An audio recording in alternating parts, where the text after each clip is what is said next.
let's bring in the perfect person for this, Frank Loveridge, the former head of Presidential Protective Detail for the Secret Service. If anyone can speak to this, it is Frank. Look, the gunman was 300, we're told, between 300 to 500 yards away from Donald Trump. How did he get so close?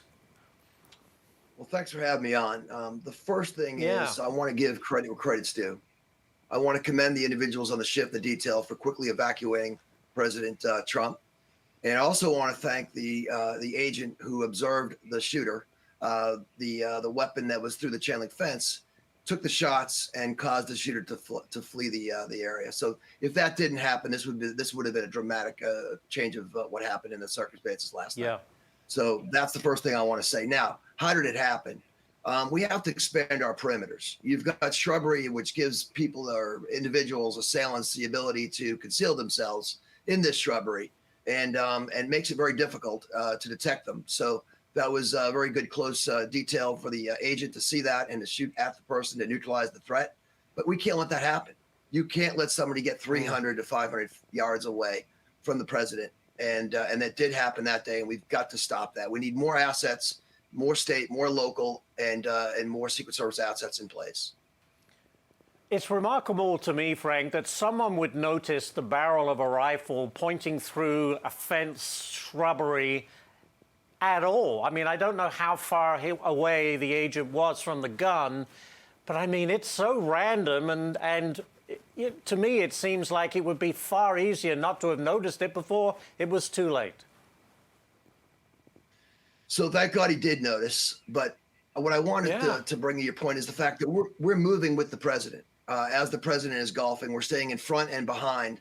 And this whole protective circle around the president is moving.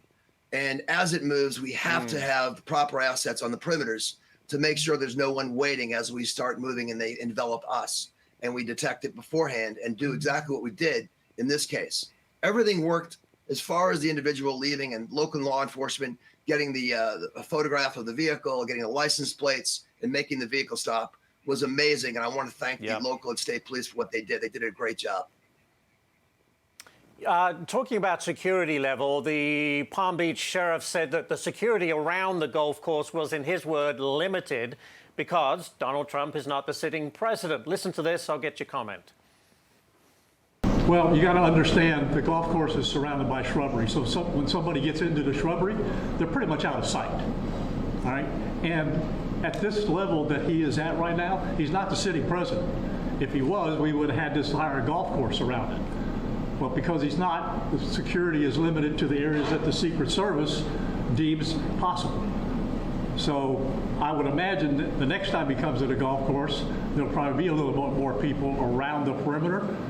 But the Secret Service did exactly what they should have done. They provided exactly what the protection should have been.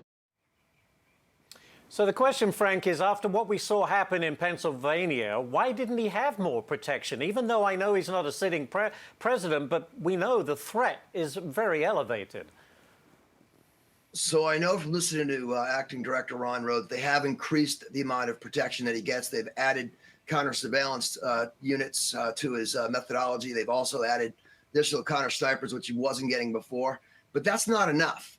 This is a president that has a threat. You have to realize back on July 12th, we had a Pakistani national that was arrested. He was being arraigned today, I believe, who literally was had ties to the Iranian government. And we know that one of his targets was President Trump. This occurred. You've had 2 assassination attempts. We've got to expand our perimeters. We need more assets out on the perimeters. We got to make sure that we can identify anybody in a proactive mode before they have a chance to shoot. Because you know what? Having to form a body bunker around the president of the United States, it's too late at that point. You're now in a reaction mode and not a proactive mode. We need to become more proactive. We hear you, and that's a good place to leave it right there. Frank, thank you so much for bringing us your experience and expertise to talk about this. We really appreciate it. Thank you for having me on.